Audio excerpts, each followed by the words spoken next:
जय हिंद बच्चों। हम लोग क्लास 11th का फिजिक्स पढ़ रहे हैं। फिजिक्स में पहला चैप्टर बेसिक मैथ है जो नीट और जेई के न्यूमेरिकल बनाने में हेल्प करता है। तो उसी में आज हम लोग क्लास 11th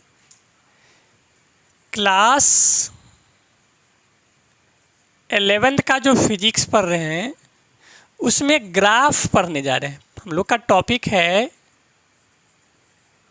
ग्राफ। ठीक है, क्या टॉपिक है? ग्राफ। तो ग्राफ कहते किसको है, पहले ये समझना होना है। ग्राफ किसी बड़े डाटा को एक छोटे प्रकार से अगर उसको शो करना हो तो हम लोग ग्राफ से उसको शो करते हैं। ग्राफ में मेनली अगर देखा जाए तो दो लाइन होता है। एक होता है एक्स एक्सिस, इसको क्या बोलते हैं? X axis.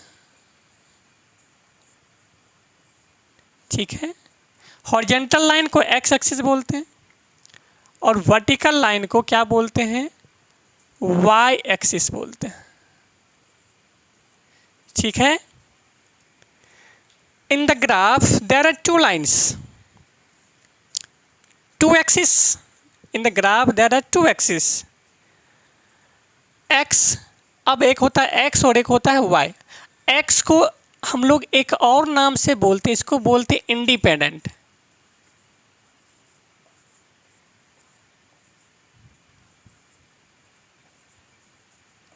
इसको इंडिपेंडेंट बोलते हैं, y को डिपेंडेंट बोलते हैं। डिपेंडेंट, ठीक है।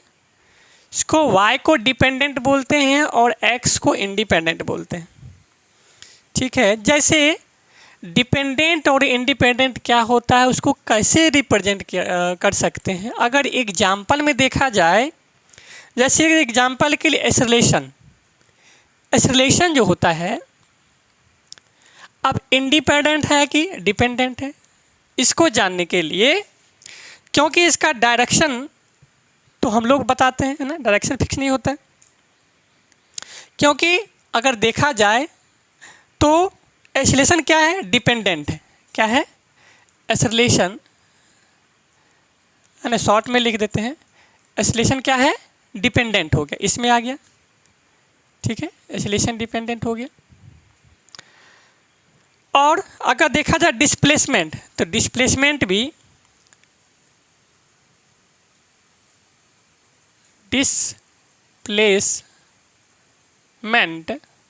डिस्प्लेसमेंट भी देखा जाए तो डिपेंडेंट होता है ना। एक्सेलरेशन भी डिपेंडेंट होता है, डिस्प्लेसमेंट भी होता है डिपेंडेंट।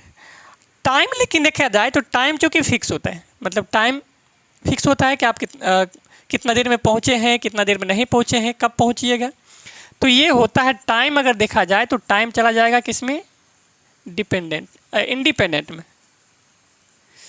टाइम हो गया इंडिपेंडेंट, डिपेंडेंट में हो गया एक्सेलरेशन, इसको एक्सेलरेशन लिख सकते हैं।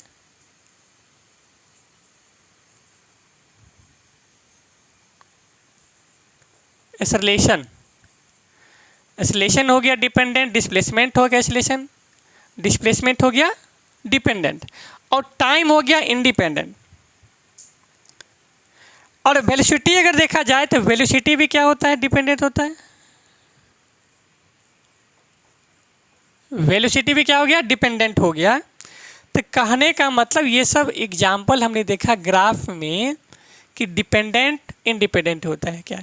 ग्राफ में दो लाइन होते हैं, एक हॉरिजॉन्टल होता है और एक वर्टिकल होता है। हॉरिजॉन्टल लाइन को एक्स एक्सिस बोलते हैं, जिसको इंडिपेंडेंट भी बोलते हैं, और वाई एक्सिस होता है जिसको डिपेंडेंट भी बोलते हैं। डिपेंडेंट का एग्जाम्पल हो गया, ये सब एग्जाम्पल था, है ना। ये एग्जाम्पल है, एक्सेलरेशन हो गया डिपेंडेंट का एग्जाम्पल, डिस्प्लेसमेंट हो गया डिपेंडेंट का एग्जाम्पल, वेलोसिटी हो गया डिपेंडेंट का एग्जाम्पल। टाइम लेकिन क्या हो गया? टाइम हो गया आपका इंडिपेंडेंट का एग्जाम्पल हो गया। ठीक है, एक और तरीका से देखते हैं, इसको। ठीक है, इसका एक और तरीका हो सकता है, जैसे मान लीजिए एक ये ग्राफ है, ठीक है, ये हो गया आपका एक्स एक्सिस,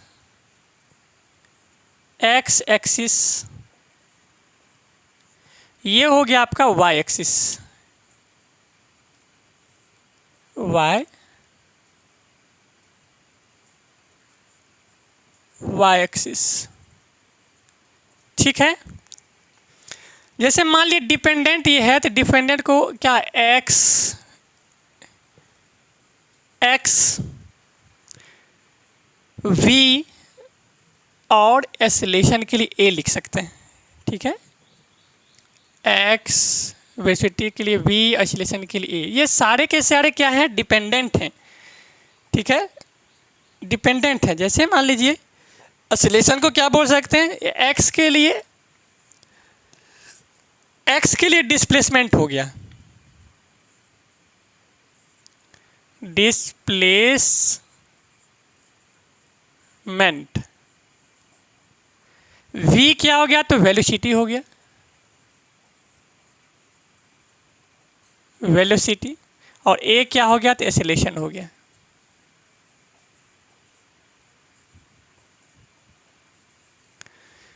तो y एक्सिस पे डिस्प्लेसमेंट रिप्रेजेंट हो सकता है, वेलोसिटी रिप्रेजेंट हो सकता है, और एसिलेशन हमेशा इसको y एक्सिस पे ही रिप्रेजेंट करना है। लेकिन अगर टाइम की बात करेंगे, जब ही टाइम आएगा तो नीचे है ना, टाइम कहाँ आएगा, नीचे आएगा, जो कि इंडिपेंडेंट होता है। इंडिपेंडेंट मतलब एक्स एक्सिस पे हम लोग को टाइम रिप्रेजेंट करना है, वाई एक्सिस पे डिस्प्लेसमेंट, वेलोसिटी और एसिलेशन को रिप्रेजेंट करना होता है, ठीक है। जैसे अगर देखा जाए, अब इसी पे क्वेश्चन रहेगा। क्वेश्चन क्या रहेगा, देखिए क्वेश्चन आपका रह सकता है कि आप एक ग्राफ रिप्रेजेंट करिए, किसका, मोमेंटम का। P बराबर होता है m, P माने क्या, मोमेंटम, और मास इनटू वेलोसिटी। अब बताइए, वेलोसिटी आपको पता चल गया था, और ये मोमेंटम जो होता है इसको हम लोग क्या मानेंगे, y। ये मोमेंटम के लिए क्या है, ये y हो गया, ठीक है, y हो गया। मास जो होता है, ये मास, ये क्या हो गया, कांस्टेंट,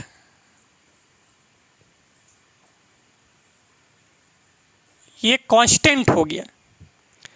और ये v क्या हो गया, v के लिए ये v हम लोग क्या बोले थे, ये x हो गया,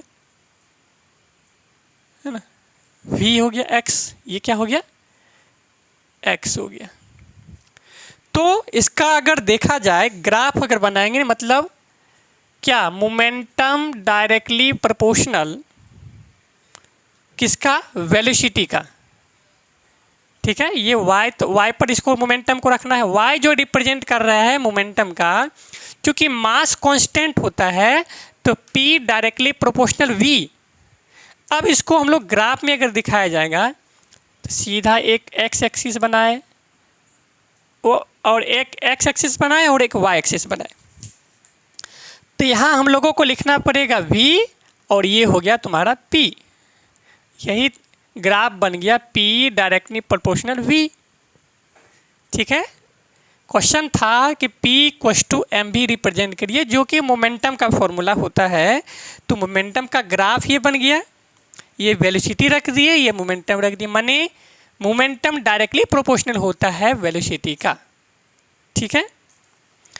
एक और अगर देखा जाए, आइडियल गैस का अगर देखा जाए, एक दूसरा और रिप्रेजेंट करते हैं, जिसका नाम है ideal gas. Ideal gas, ideal gas का फॉर्मूला होता है PV equals to NRT। Same वही कंडीशन लगाएंगे। ये P क्या हो गया, तो प्रेशर हो गया,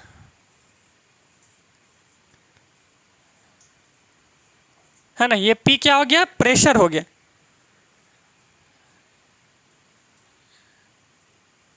प्रेशर, है ना, प्रेशर हो गया, PRESS होता है प्रेशर, प्रेशर हो गया।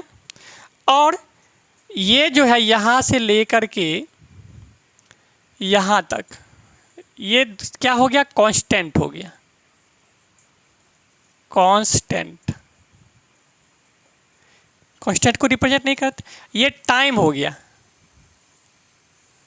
ये टाइम निकल गया। टाइम किसके लिए निकल गया, तो एक्स के लिए ना, एक्स एक्सिस पे हम लोग इसको रखते हैं, ये एक्स एक्सिस पे हो गया।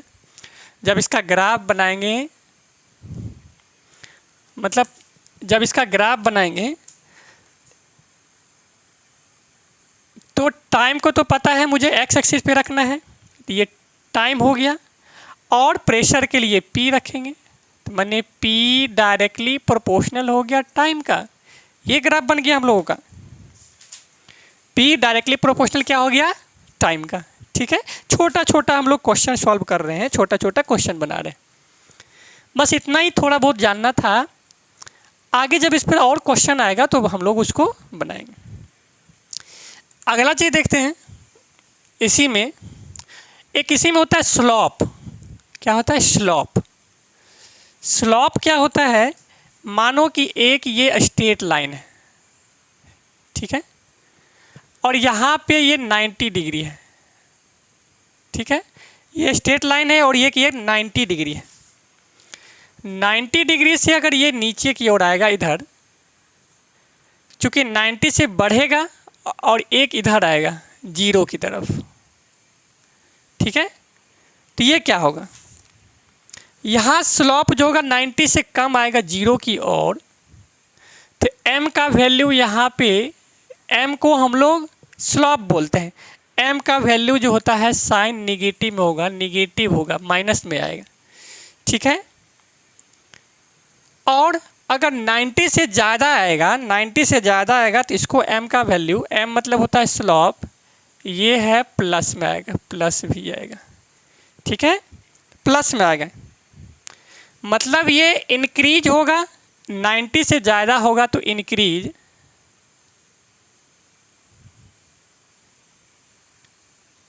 और ये 90 से कम होगा तो डिक्रीज होगा।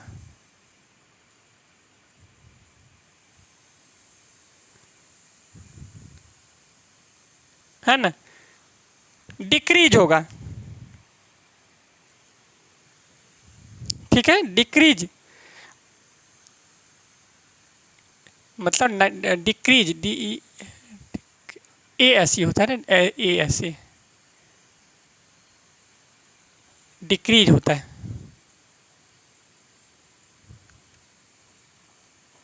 नाइन्टी से ज़्यादा बढ़ेगा तो ये स्लॉप पॉजिटिव में होगा, बढ़ेगा।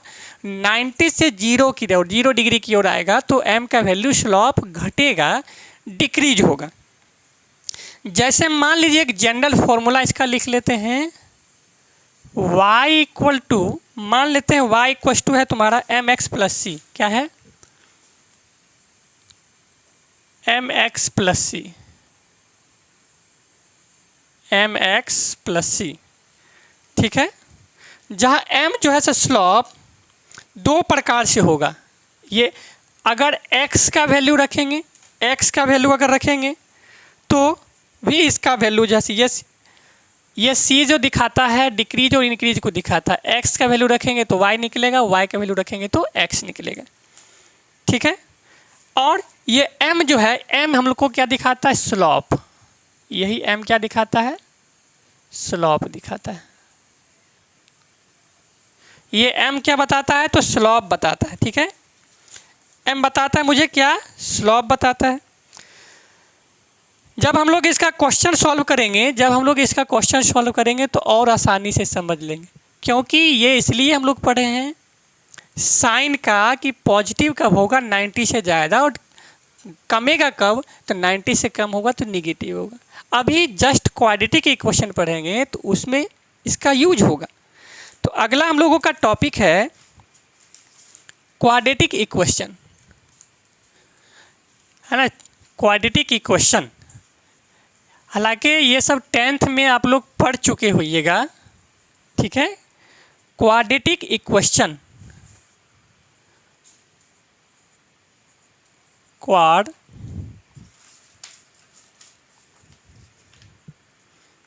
क्वाड्रेटिक नहीं, कोऑर्डिनेट पढ़ लेते हैं ना,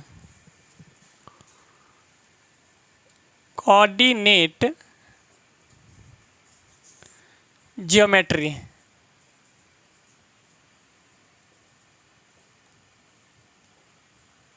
पहले कोऑर्डिनेट ज्योमेट्री में देखते हैं स्लोप का यूज क्या होता है, उसके बाद हम लोग आगे पढ़ेंगे, है ना। इसमें जैसे ग्राफ मान लीजिए, ग्राफ क्या हो सकता है, इसको बोलते हैं एक्स एक्सिस, हम लोग बोले थे, इसको बोलते हैं वाई एक्सिस, ठीक है। जैसे मान लीजिए ये x1 हो गया, यहाँ से यहाँ तक का वैल्यू, फिर इसको यहाँ से यहाँ बढ़ा दें तो x2 हो जाएगा, ये पूरा x है, ठीक है, ये बढ़ता चला जाएगा। 2 पॉइंट है x1 और x2। अब इसी पे हम लोग देखा जाए कि एक ग्राफ ऐसे बनाते हैं, ऐसे, है ना, ये स्लॉप हो गया, ये यहाँ से यहाँ तक स्लॉप हो गया, और ये मैच कहाँ पे कर रहा है, ये मैच होना चाहिए, सॉरी ये क्या होना चाहिए, मैच होना चाहिए, ये मैच होना चाहिए।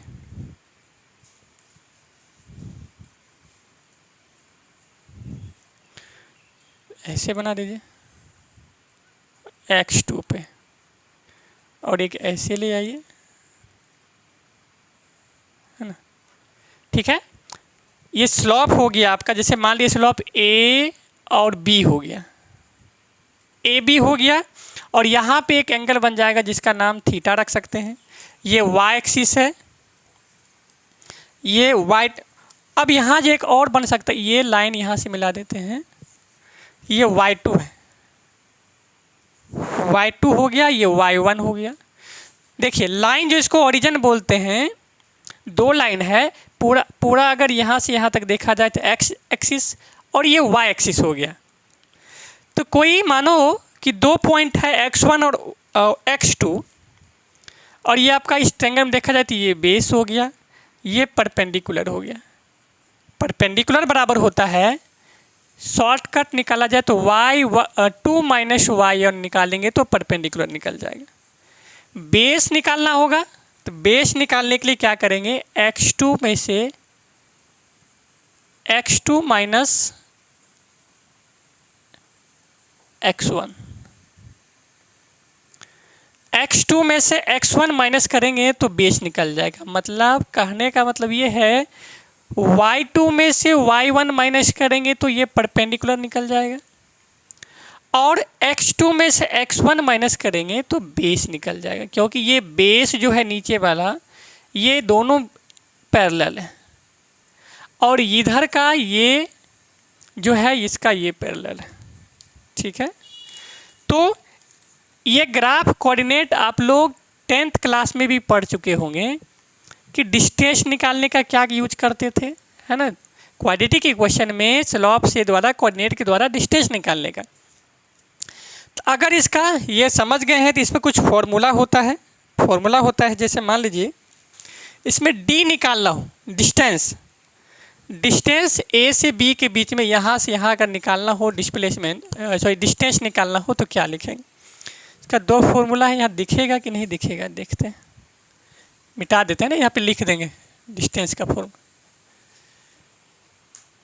डिस्टेंस का फॉर्मूला होता है, आप पढ़े होइएगा, under root x2 minus x1 का स्क्वायर, और ये होता था y2 माइनस y1 का स्क्वायर। क्लास 10th में डिस्टेंस फॉर्मूला हम लोग इसको बोलते थे, लेकिन यहाँ है कि स्लॉप निकालना है हम लोगों का, स्लॉप ए बी। स्लॉप क्या है, स्लॉप ए बी या फिर थीटा, इसका निकालना है। तो इसको लिख सकते हैं स्लॉप, क्या लिख सकते हैं, slope of A, slope of A, angle A या फिर ए बोल सकते हैं, बराबर tan थीटा होता है। tan थीटा अगर बोलेंगे तो समझ जाना है कि स्लोप को हम लोग m से भी रिप्रेजेंट करते हैं। और टेन थीटा बराबर होता है perpendicular by base, perpendicular by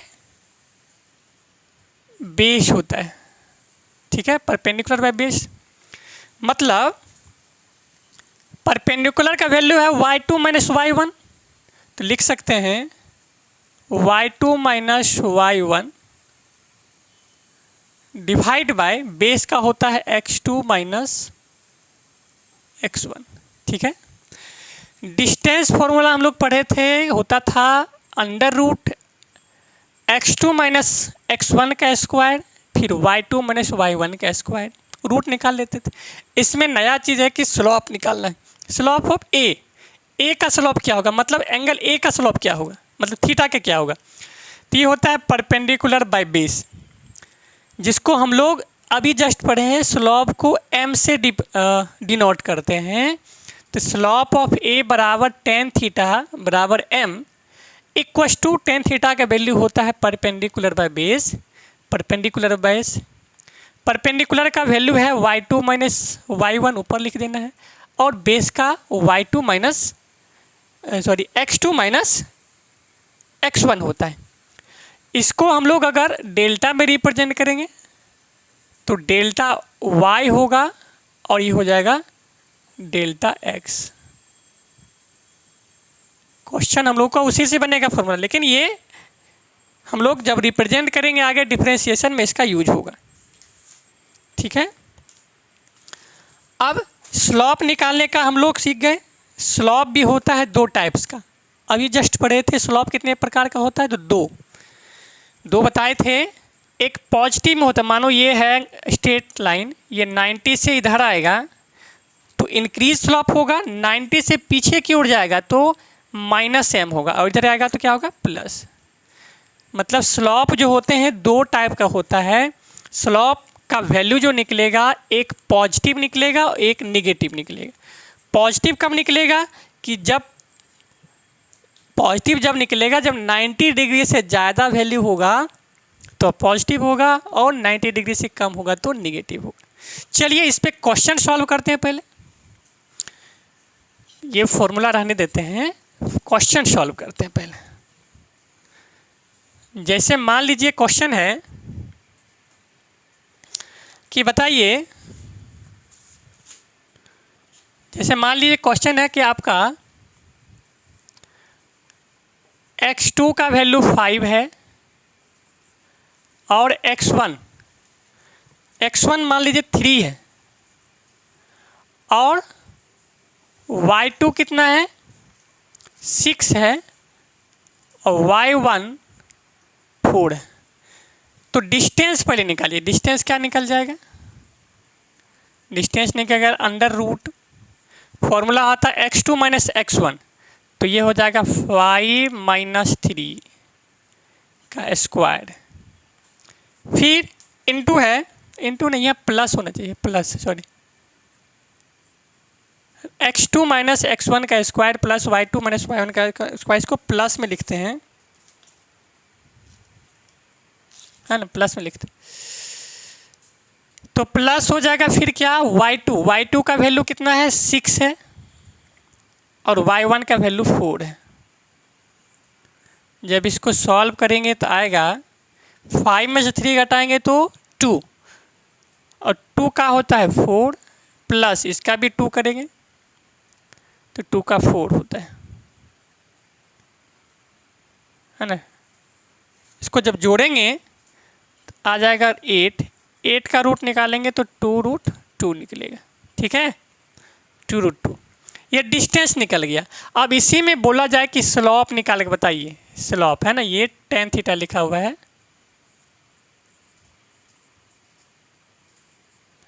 इसी में बोला जाए कि स्लोप निकाल के बताइए, तो क्या करेंगे। स्लोप के लिए सेम यही फॉर्मूला जो भी लिखे, m बराबर y2 माइनस y1 और x2 माइनस x1।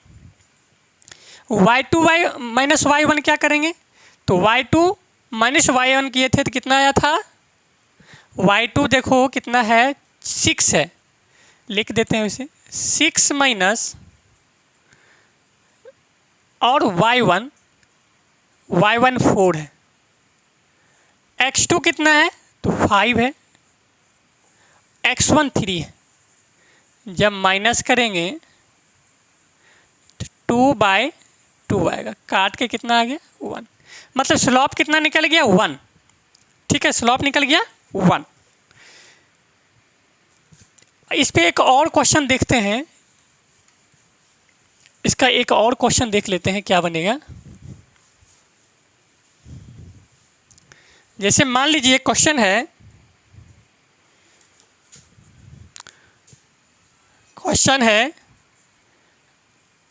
x1 का वैल्यू है 2, y1 दिया गया है -3, ठीक है, x2 दिया गया है कितना -3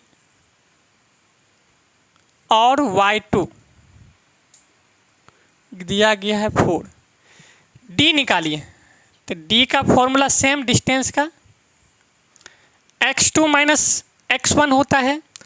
x2 है मेरा कितना -3 माइनस x1 है 2 का स्क्वायर प्लस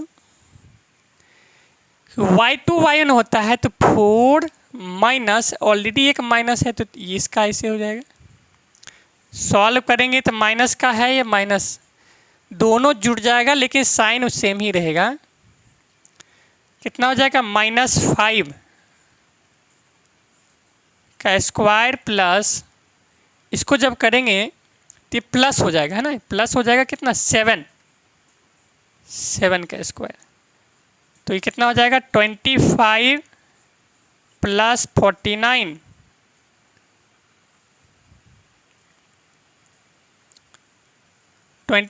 प्लस 49 कितना होगा 74, 9 5 14 4 74, माने डिस्टेंस निकल गया हम लोगों का 74 डिस्टेंस निकल गया। और इसी में हम लोग अगर इसका स्लॉप निकालेंगे तो क्या निकलेगा, स्लॉप, जब स्लॉप निकालते हैं तो स्लॉप माने m बराबर फॉर्मूला होता है p/b, मतलब y2 minus y1 divide by x2 minus x1। y2 का वैल्यू है कितना 4 माइनस y1 है -3, ठीक है, x2 कितना है तो -3 है, माइनस x1 है तो 2 है। इसको करेंगे तो कितना, ये 7 हो जाएगा और ये कितना हो जाएगा -5, मतलब 7/-5 मेरा आंसर आ गया। डिस्टेंस निकाले थे और स्लॉप भी निकाल लिए, है ना। ये स्लॉप डिफरेंट आ जाएगा, सभी क्वेश्चन का स्लॉप अलग निकलेगा। इसके पहले ही बताए थे कि 90 डिग्री से ज़्यादा होगा। अगर ये माइनस में आ गया इसका मतलब क्या है, इसका जो थीटा है इसका एंगल जो है 90 डिग्री से कम है, ठीक है। एक और फॉर्मूला अगर मान लीजिए था 2 वाला, मतलब 2 डायमेंशन, अगर 3 डायमेंशन रहेगा तो कौन सा फॉर्मूला लगाएंगे, 3 डायमेंशन। 3 डायमेंशन के लिए फॉर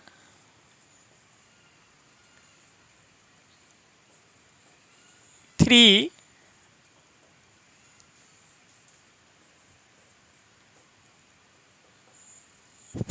डायमेंशन के लिए फॉर्मूला होता है डिस्टेंस का फॉर्मूला हो जाएगा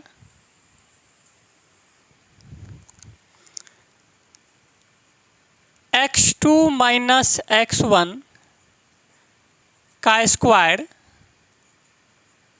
प्लस y2 माइनस y1 का स्क्वायर प्लस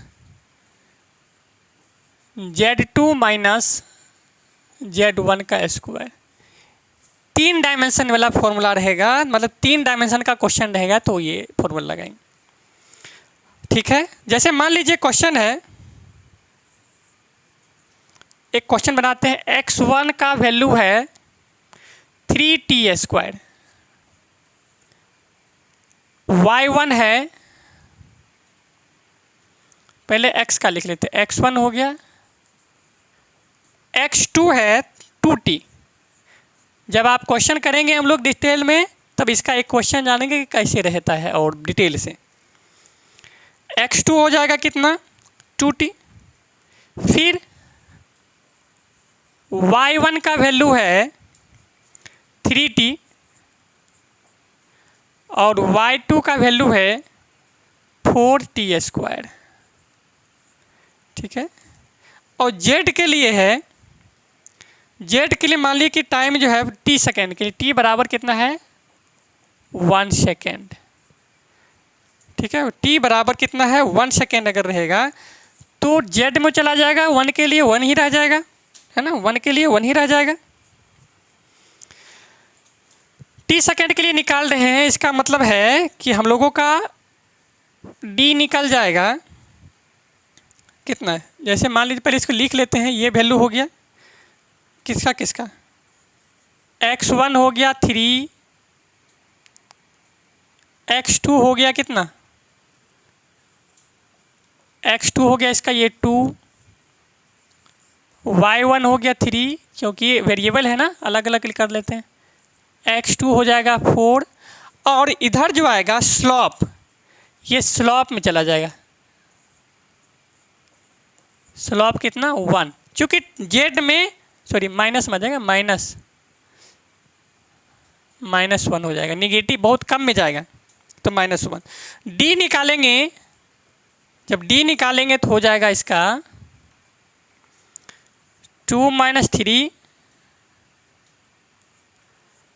का स्क्वायर प्लस 4 - 3 का स्क्वायर।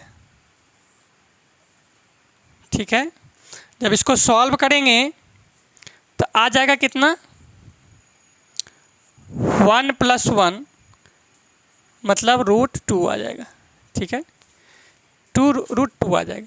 इसमें z का वैल्यू हम लोग 1 लिए हैं, क्योंकि 1 में से 1 करेंगे तो 0, 1 z1 का वैल्यू 1 है और z2 का भी वैल्यू 1 है, माने टाइम सेकेंड 1 है, इसीलिए हम लोग z का यूज नहीं किए, डायरेक्ट इसका डिस्टेंस निकाल दिए और स्लोप निकाल दी। तो आशा करते हैं आप लोगों को ये चीज़ समझ में आ गया होगा, और नेक्स्ट क्लास से डिफ्रेंशिएशन पक्का हम लोग पढ़ेंगे, डिफ्रेंशिएशन का शुरुआत करेंगे अगला क्लास में। आज के लिए बस इतना ही रखते हैं। जय हिंद।